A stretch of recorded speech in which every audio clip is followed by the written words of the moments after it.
Hi, Dr. Karp. My name is Maria, and my husband and I have a 20-month-old at home.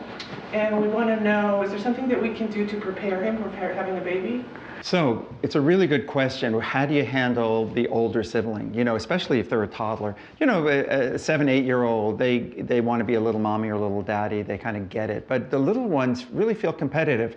I mean, sure, you know, I'm sure he's putting his hand on his belly, on your belly, and saying, you know, baby, baby, and understands the concept. But the reality of it can be quite a shock for little kids. So there are a bunch of things that you want to do to prepare him. One is practice with a baby doll now. Practice breastfeeding, practice putting a diaper on the dolly, let it be his dolly, let him kind of try it out. The second thing is when you go to the hospital, you don't necessarily have to bring him to the hospital, but if you do bring him, understand he's not going to be that interested in the baby. So have somebody be there to take care of him, and maybe have a special toy that the baby is giving to him, you know, so he feels, all right, there's something in it for me too. And then have a bunch of those things at home as well. So when you have visitors to the house who may not have thought to bring something for your older child, they bring something for the toddler. Because really the baby doesn't need anything.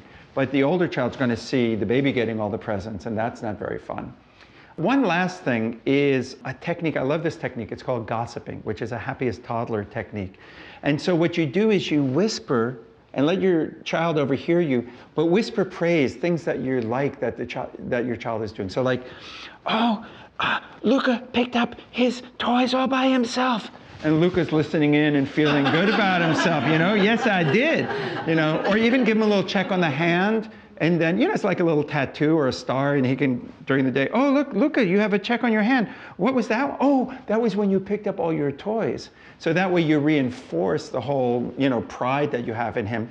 And then they start feeling more grown up and less competitive with the little baby.